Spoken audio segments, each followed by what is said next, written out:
Selamat malam buat kita semua.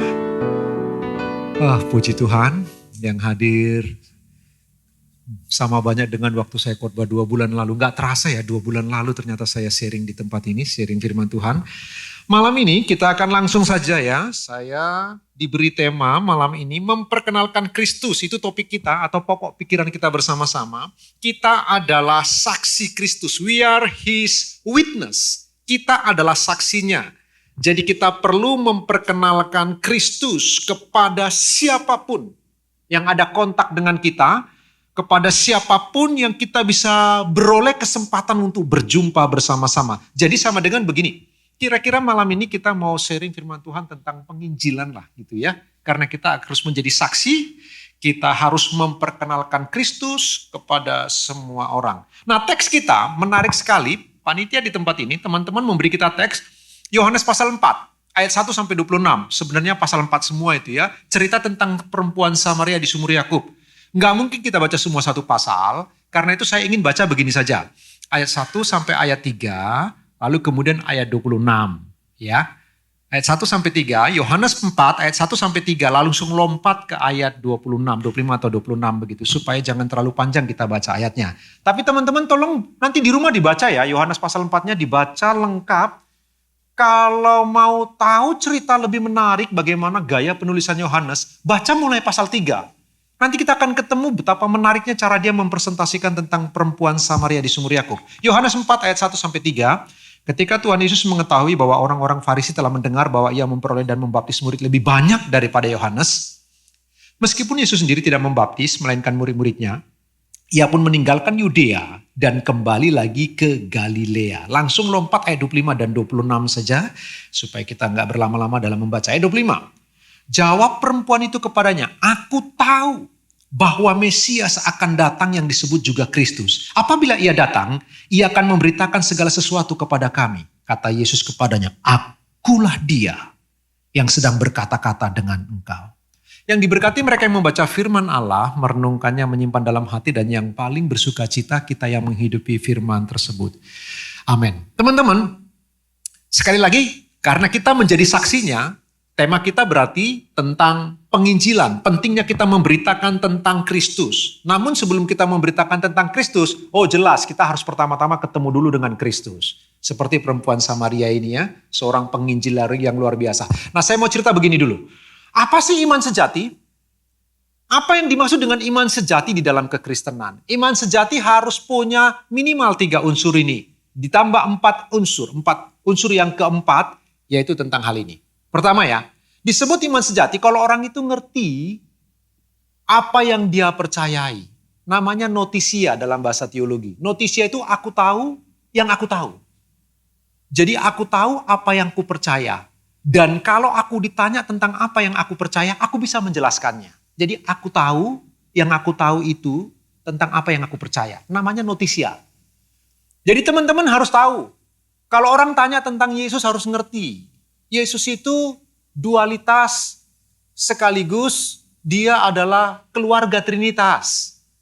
Dia adalah firman yang mengenakan tubuh daging. Harus mengerti dulu kira-kira begitu ya. Dia firman yang mengenakan tubuh daging. Di dalam diri dia ada yang insani sekaligus yang ilahi. Dia punya dualitas di dalam dirinya. Satu dalam hakikat Allah tapi ada dua langsung di dalam dirinya. 2 natur dalam diri Kristus. Yaitu yang insani sekaligus yang ilahi.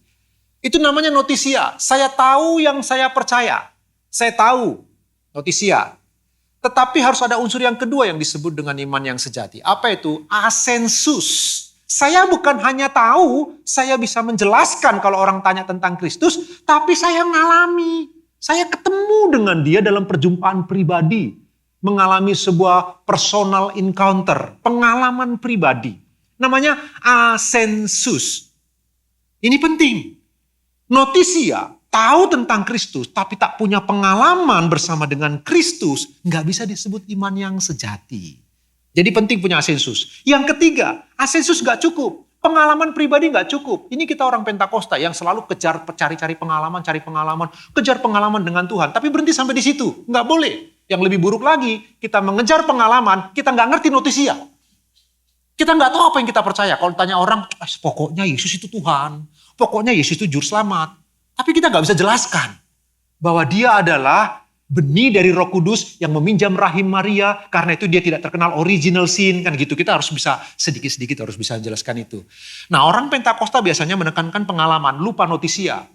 Ada teman-teman kita di luar sana yang menekankan notisia, teologianya dalam-dalam, tapi nggak ditekankan pengalaman pribadi. Nggak boleh. Kita harus punya notisia, kita harus punya asensus, pengalaman pribadi. Yang ketiga, yang disebut dengan fidesia. Apa itu? Saya bukan hanya tahu tentang yang saya percaya, saya punya pengalaman pribadi dengan dia, tapi saya ini menyerahkan hidup saya kepada dia. Fidesia. Saya menyerahkan hidup kepada dia. Totalitas hidup saya persembahkan bagi dia. Lalu kemudian dari fidesia ini, maka iman sejati akan lengkap kalau datang yang keempat. Apa itu? Soli Deo Gloria. Jadi notisia, asensus, fidesia, soli Deo Gloria. Aku memuliakan Allah. Ada satu ayat yang sangat menarik. Rekan-rekan multimedia boleh bantu saya ya, tampilkan. 2 Timotius 1 ayat 12. Nanti kita akan masuk kembali kepada teks Yohanes pasal 4 tadi tentang perempuan Samaria. 2 Timotius 1 ayat 12. Itulah sebabnya aku menderita semuanya ini. Tetapi aku tidak malu karena aku tahu kepada siapa aku percaya. Notisia, perhatikan. Aku tahu kepada siapa aku percaya, itu notisia. Itulah sebabnya aku menderita semuanya ini. Pengalaman pribadi. Asensus. Lalu kemudian dia berkata, dan aku yakin bahwa dia berkuasa memeliharakan apa yang telah dipercayakannya kepadaku. Itu namanya fidesia. Dan kemudian berakhir kepada soli Deo Gloria. Jadi ayat ini bicara tentang iman yang sejati, sekurang-kurangnya punya 3 unsur ini. Dan yang terbaik harus punya 4. Notisia, asensus, fidesia, soli Deo Gloria. Nah, coba perhatikan perempuan Samaria di sumur Yakub. Kita tahu ceritanya. Yesus seharusnya kembali Bapak Ibu ke Galilea. Bapak Ibu teman-teman semua ya. Lalu dia harus melewati satu kota yang namanya kota Samaria. Teman-teman tahu ya, Samaria itu musuh bebuyutannya orang Israel. Padahal itu saudara loh. Itu kan 10 suku dari kerajaan utara, keturunan Yakub. Ketika kerajaan terpecah menjadi 2, kemudian di zaman Yesaya, di zaman Yesaya, kerajaan utara yang 10 suku itu mengalami kolaps, habis-habisan hancur, musnah. Dimusnahkan oleh kerajaan Asyur. Waktu ditindas dan dibawa ke pembuangan ke Asyur, Asyur membawa 5 bangsa lain di bawah jajahannya, taruh lagi ke Samaria, sehingga kawin campur, sehingga mereka menyembah 5 dewa, ditambah 1 Allah Yehova, 6. Makanya perempuan Samaria punya suami 5, yang ada padanya sekarang bukan suaminya, ada 6. Persis seperti berhala mereka. Mereka membawa 5 berhala, ditambah Allah Yehova. Nah, kerajaan utara yang 10 suku ini, yang sudah musnah ini, kemudian menjadi musuh bebuyutan bagi orang Israel. Padahal itu adalah saudaranya sendiri. Kerajaan selatan cuma 2 suku. Ditambah sedikit sisa dari suku Lewi. Apa itu? Suku Yehuda dan Benyamin. Dari kata Yehuda muncullah kata Yahudi. Sampai hari ini. Jadi tinggal kerajaan selatan yang ada, yang disebut dengan di Yerusalem. Kalau teman-teman baca Alkitab, kerajaan Yehuda itu artinya selatan. Kerajaan Israel itu artinya utara, kerajaan utara yang musnah. Atau kerajaan Manasye, itu pasti bicara tentang utara. Kalau teman-teman mengerti konsep begini, baca firman Tuhan jauh lebih enak. Nah, ketika Tuhan Yesus mau kembali ke Galilea, firman Tuhan berkata harus melewati Samaria, musuh bebuyutan yang mereka anggap sebagai anjing. Tapi Yesus lewat saja. Dan tepat dia lewat di sumur Yakub. Bapak leluhur bangsa Israel termaksud 10 suku itu. Terjadilah dialog, kita tahu ceritanya, ini bukan hal yang asing. Kemudian terjadi dialog, bercerita semuanya, perempuan itu cerita kepada Tuhan Yesus. Tuhan Yesus cerita waktu murid-murid pergi cari makan. Apa yang kita bisa pelajari dari narasi yang dicatat oleh Yohanes? Tadi saya ngomong kepada teman-teman, baca mulai pasal yang ketiga. Nanti kalau teman-teman baca pasal ketiga, kita tahu keindahan cara Yohanes menulis. Di pasal yang ketiga, malam-malam, seorang tokoh agama anggota Sanhedrin, mahkamah agama, yang namanya Nikodemus, seorang pengajar, terpelajar, orang hebat, malam-malam datang kepada Kristus, dijelaskan tentang kelahiran baru, nggak ngerti. Dan kita nggak tahu ceritanya bagaimana. Tapi tak ada kelihatannya ending, happy ending itu nggak ketemu di pasal 3. Di pasal 4, Yohanes tampilkan seorang perempuan yang buruk, yang bobrok secara moral, terkenal, orang yang gak beres, suaminya 5, yang ada padanya bukan suaminya, seorang poliandri yang begitu menjijikkan dan memalukan. Perhatikan cara Yohanes menulis, membandingkan yang satu begitu rohani, intelek, anggota mahkamah agama, seorang yang dihormati Nikodemus, satu lagi perempuan yang begitu hina, begitu rendah dari orang Samaria. Tapi yang ini happy ending. Ketemu dengan Kristus, happy ending. Yang sana kita nggak tahu apakah malam itu kemudian Nikodemus mengalami kelahiran baru atau tidak. Tapi Yohanes pasal 4 kita ketemu. Begitu perempuan Samaria ketemu dengan Tuhan Yesus, dia mengalami perubahan paradigma yang luar biasa.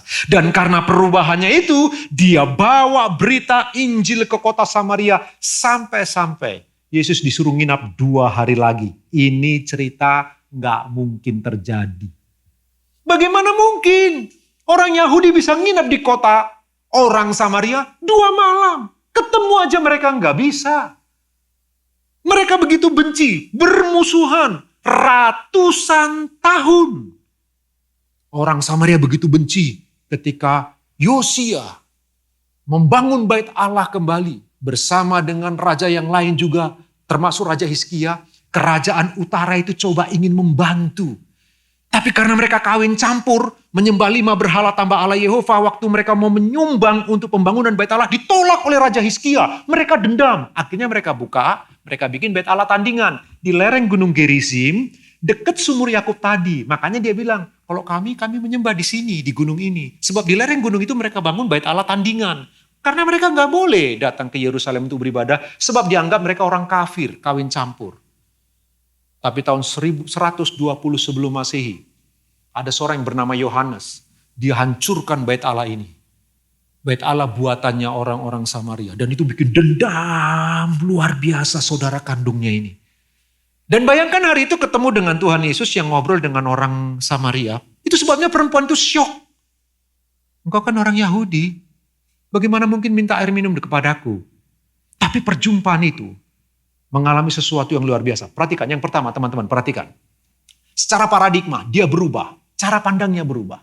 Tadinya Yesus dia anggap manusia biasa. Kemudian percakapan terjadi, berubah, dia panggil Tuhan. Dalam teks bahasa Indonesia, lembaga kita bisa berkata Tuhan. Enggak Tuhan. Kurios itu artinya Tuhan. Pertama-tama Mister gitu loh. Orang yang dihormati aja. Tapi pertamanya dia lihat manusia biasa, kemudian menjadi Tuhan, lalu kemudian disebutkan, mungkinkah engkau salah seorang nabi? Apakah engkau lebih besar daripada bapak kami Yakub? Atau engkau salah seorang nabi? Lalu kemudian dia bergerak lagi, engkau adalah Kristus yang diurapi. Nanti bergerak lagi. Jadi ada step yang dituliskan oleh Yohanes, bergerak maju, paradigmanya berubah tentang Kristus. Dari orang biasa kepada Tuhan, kepada Nabi, kepada Kristus yang diurapi. Sampai kemudian Yesus, satu-satunya ayat di seluruh perjanjian baru. Yesus pernah ngomong, akulah Mesias di sini. Persis di bagian tahap yang kelima. Kalau engkau tahu. Dia bilang gini, kami tahu Mesias akan datang. Kalau engkau tahu, akulah dia. Jadi di bagian ini satu-satunya Yesus pernah ngomong dirinya adalah Mesias. Yang pertama. Yang kedua, bagian ini pertama sekali Yesus disebut juru selamat dunia. Karena perjumpaan perempuan Samaria ini. Apa pelajarannya kita teman-teman? Teman-teman Bibro dengar. Orang yang ketemu dengan Kristus pasti paradigmanya berubah. Berubah cara pandangnya tentang siapa Kristus.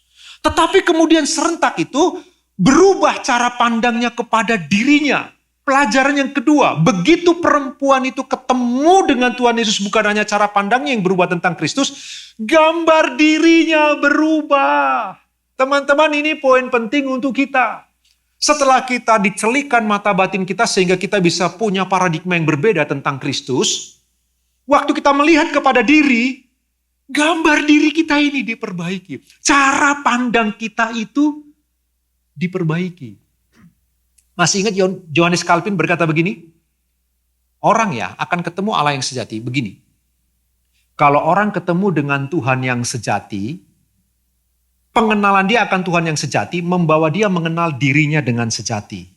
Atau sebaliknya, orang yang mengenal dirinya dengan sejati, dirinya yang sesungguhnya, akan membawa dia untuk ketemu dengan Tuhan yang sejati. John Calvin berkata, manapun lebih dulu, sama baiknya. Nah, perempuan ini, begitu ketemu Kristus, cara pandangnya berubah. Sekarang, cara pandang kepada dirinya berubah. Gambar dirinya berubah. Dia yang tadinya pemalu, datang ke sumur jam 12 siang, sebab memang terik matahari begitu panas jam 12 siang, sumur sepi. Orang ke sumur 1 hari 2 kali, pagi dan sore. Tapi kalau dia datang pagi dan sore, dia perempuan kotor, perempuan hina, poliandri, suaminya 6. Tepatnya 5, yang 1 ini suami gelap, kumpul kebo. Buffalo togetherness, bahasa Inggrisnya. Kumpul kebo, itu sebabnya dia gak berani datang pagi, gak berani datang sore. Dia datang panas terik. Lalu kemudian ketemu dengan Kristus. Dia gak malu cerita dirinya. Aku perempuan gak beres. Wow, itu cara pandang yang luar biasa. Gambar dirinya berubah. Teman-teman, perhatikan. Jika engkau ingin menjadi seorang penginjil yang efektif, pemberita firman yang baik, saksi Kristus yang luar biasa. Pertama-tama, gambar dirimu harus beres. Banyak kali kita gagal. Kita jatuh dalam dosa. Kita menjadi orang yang rapuh, gambar diri kita nggak beres. Saya masih punya loh. Ada beberapa dari sisi gambar diri saya yang masih buruk. Bener, minder itu gambar diri buruk. Orang yang kikir gambar diri buruk. Orang yang boros gambar diri buruk. Orang yang kelihatannya begitu penuh kasih, murah hati. Tapi tidak karena mencintai Kristus, itu gambar diri yang buruk. Orang yang begitu over bekerja keras, gambar diri yang buruk, jangan-jangan. Kita ini banyak sekali gambar diri kita yang belum beres. Nah, ketemu Kristus, gambar diri itu akan diubahkan. Terus diperbaiki. Perempuan ini, dia tidak malu. Ketika dosanya ditelanjangi oleh Kristus, dia tidak merasa itu sebuah penghakiman. Dia nggak merasa dihakimi oleh Kristus ketika ditelanjangi dosanya. Lalu kemudian dia melihat kepada diri dan dia berani cerita tentang dirinya. Gambar dirinya berubah waktu ketemu dengan Kristus. Tapi bukan hanya itu. Setelah cara pandang dia kepada Kristus berubah, lalu gambar diri dia berubah. Yang ketiga, kalau perhatikan, orientasinya langsung berubah. Dia datang ke sumur mau ngapain sih? Ambil air. Tapi begitu ketemu Kristus, terjadi dialog di antara mereka. Dia tinggalkan tempayannya. Nah, kembali Yohanes cara menulis. Di pasal 2, dia cerita tentang 6 tempayan dalam perkawinan di Kana. Kemudian diisi oleh air, berubah menjadi anggur yang luar biasa. Nanti di pasal 4, perempuan itu meninggalkan tempayan itu. Teman-teman kalau baca Alkitab dengan konsisten gitu, wah Yohanes itu luar biasa. Wahyu yang Tuhan berikan kepada dia untuk menulis itu. Tadi datang ke sumur untuk datang ambil air. Sebab itu salah satu kebutuhan primer dia. Begitu ketemu Kristus, orientasinya berubah. Bukan kepada air yang biasa. Dia telah bertemu dengan air hidup yang kekal itu. Sumber air yang sejati, yaitu Kristus. Dia langsung balik badan, pergi ke kota. Dia tinggalkan loh tempayannya. Orientasinya berubah. Tidak lagi tentang kebutuhan pribadinya. Orientasinya sekarang berubah. Tentang kebutuhan kotanya. Kotanya butuh untuk tahu siapa yang sedang ngobrol dengan saya ini. Dia langsung buru-buru pergi, beritakan apa yang dia temui. Orang itu kalau sudah ketemu Tuhan Yesus, orientasi berubah.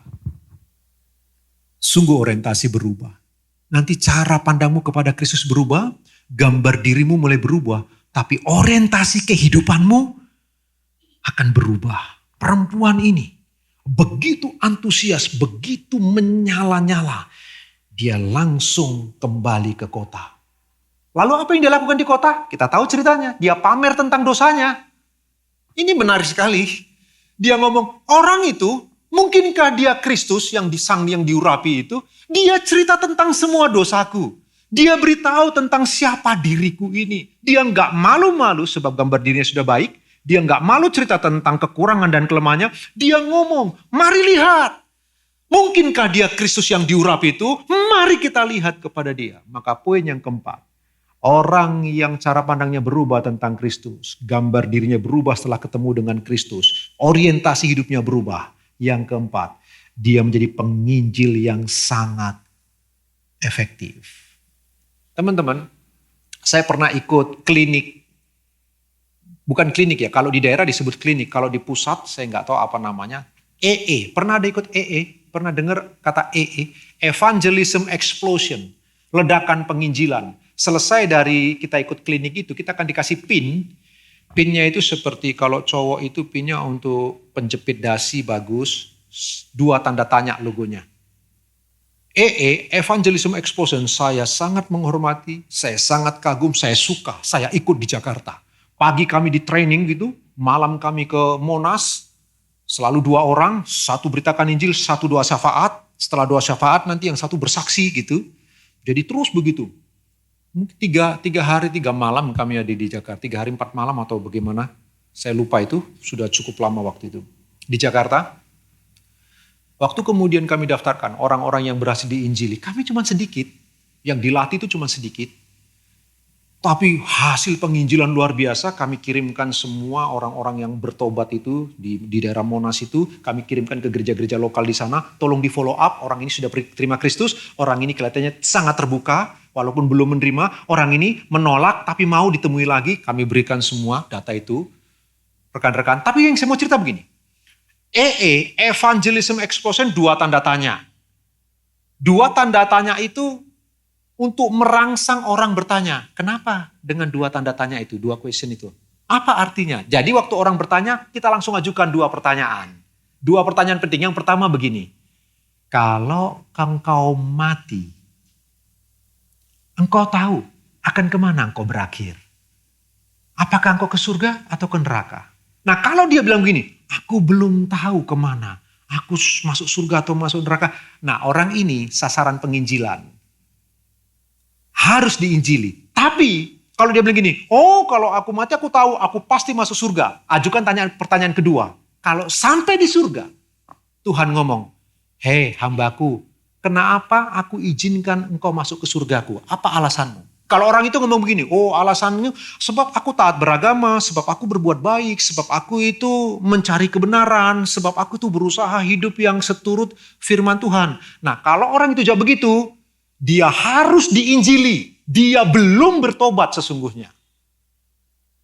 Itu sebabnya 2 pertanyaan. Sekali lagi, pertanyaan yang pertama, kalau engkau mati, engkau tahu kau mana? Surga atau neraka? Kalau dia bilang, aku nggak tahu, diinjili. Kalau dia bilang, aku tahu, ajukan pertanyaan yang kedua. Oke, engkau tahu akan kemana? Kalau Tuhan tanya, kenapa dibolehkan masuk ke surga? Apa alasanmu? Kalau dia alasannya karena perbuatan baiknya, bla bla bla bla bla bla, harus diinjili karena dia belum bertobat. Tapi kalau dia bilang gini, oh kalau aku ditanya Tuhan, John, kenapa engkau diizinkan masuk ke surga? Ya Tuhan, sebab Tuhan Yesus sudah mati untuk saya. Sebab Tuhan Yesus menggantikan saya. Nah orang ini gak perlu diinjili, orang ini pasti lahir baru.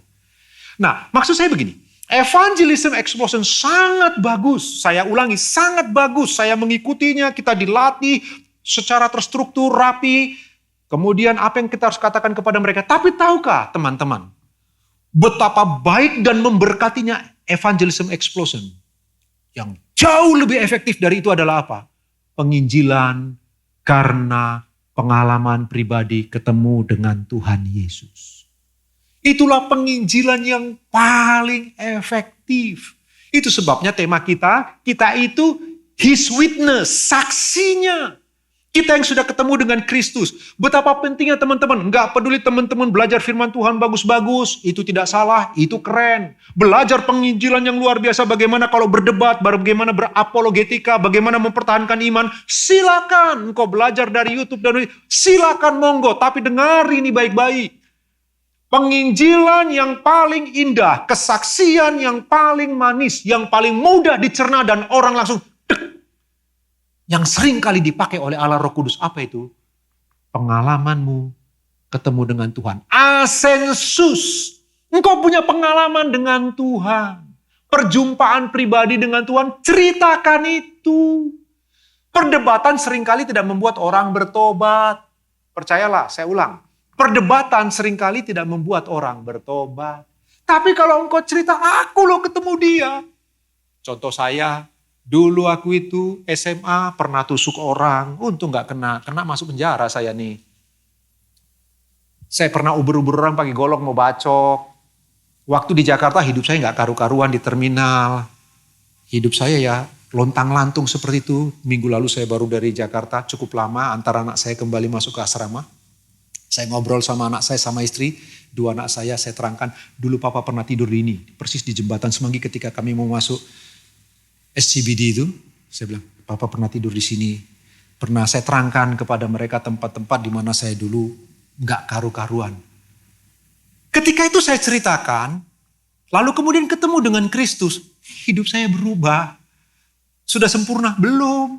Tapi saya berubah. Itu jauh lebih efektif daripada semua teologi yang hebat yang saya pelajari di sekolah Alkitab. Yang saya gumuli setiap hari saya baca firman Tuhan. Jauh lebih efektif. Ketika teman-teman punya pengalaman pribadi dengan Kristus, ceritakan itu. Ceritakan, engkau tidak akan pernah bisa dihukum. Kan sudah ada undang-undang di Indonesia. Nggak boleh menarik orang yang telah beragama masuk ke agama orang lain. Ada undang-undangnya. Kalau teman-teman ngomong begini, kalau kamu nggak percaya Kristus, kamu bisa bukan hanya masuk neraka, kamu binasa. Tapi kalau engkau ngomong begitu, engkau bisa dibawa ke pengadilan, engkau masuk penjara. Iya, undang-undangnya sudah disahkan, teman-teman.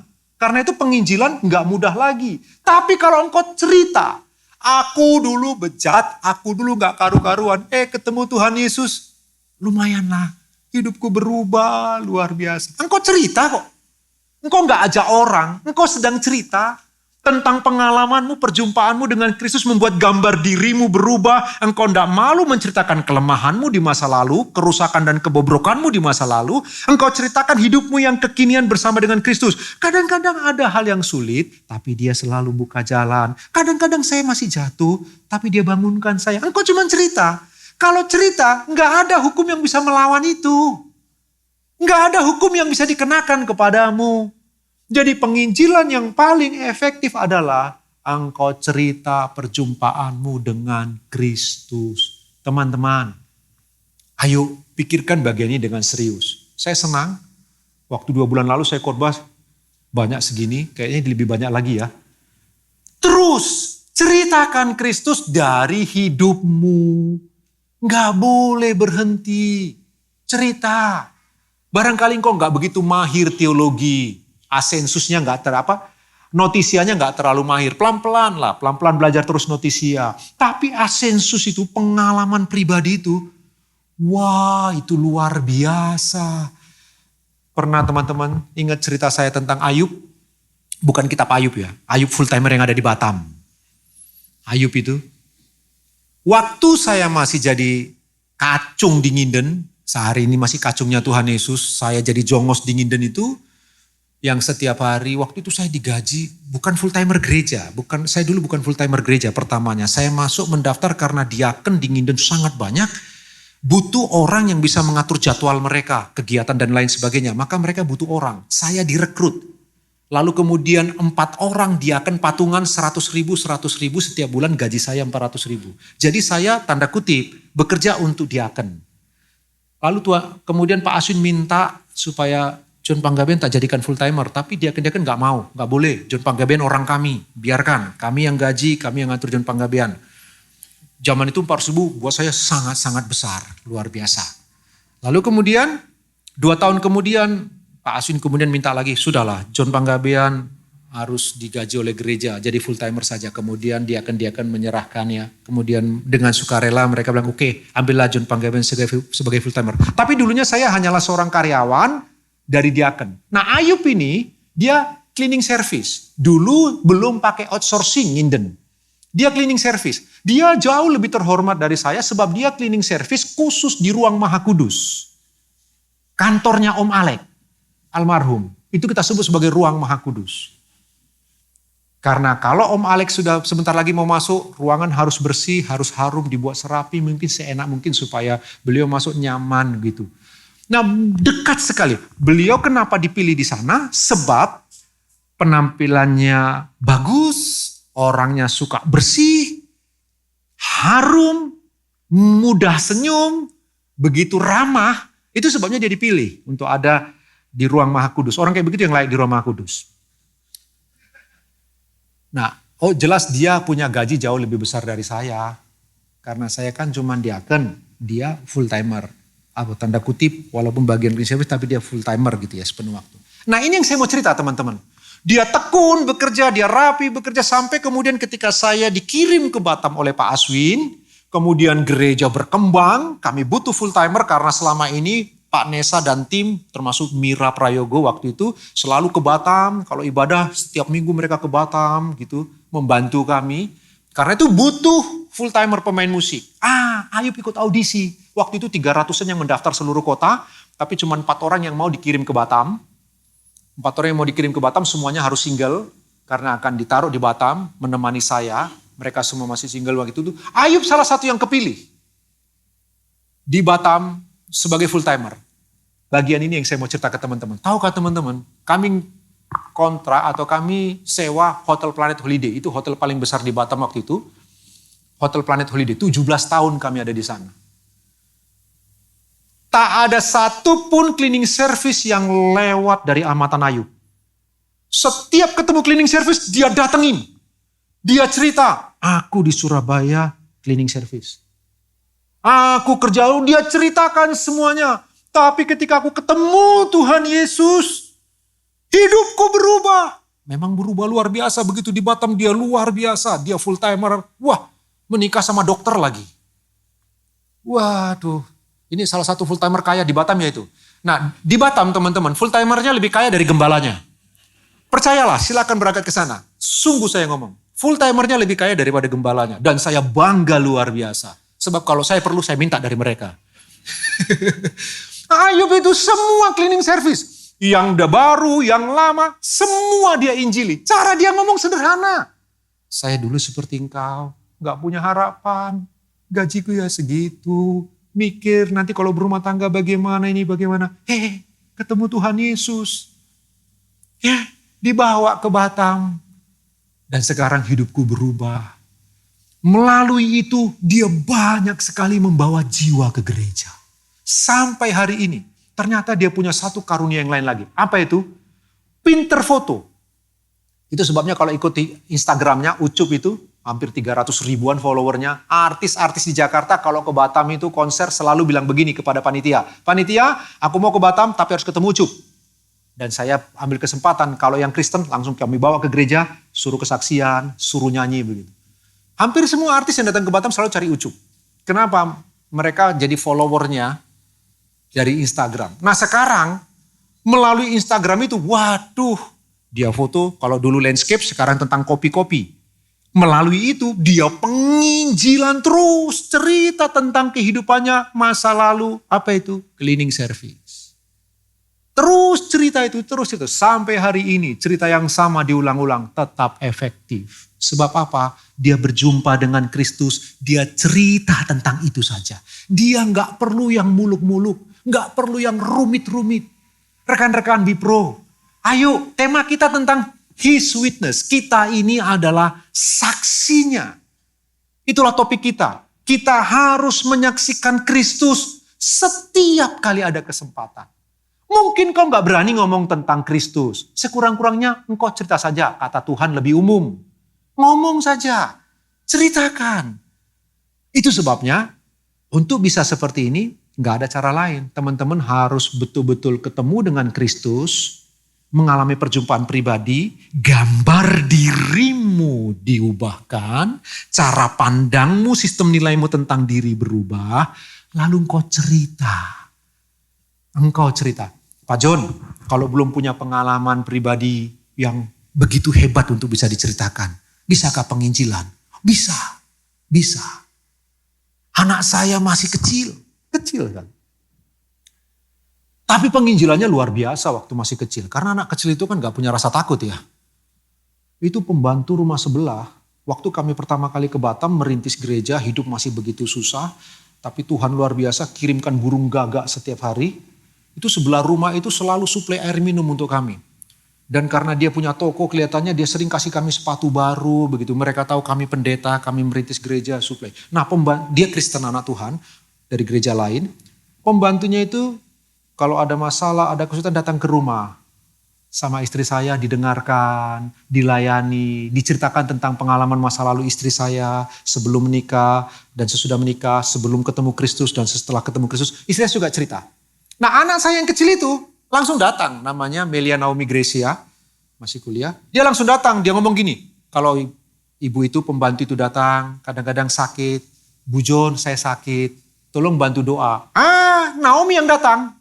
Naomi langsung ngomong gini, Bu Baida, namanya Ibu Baida. Bu Baida itu kalau sakit berdoa sama Tuhan Yesus. Harus percaya Tuhan Yesus. Kalau nggak percaya Tuhan Yesus, nggak selamat, pasti masuk neraka.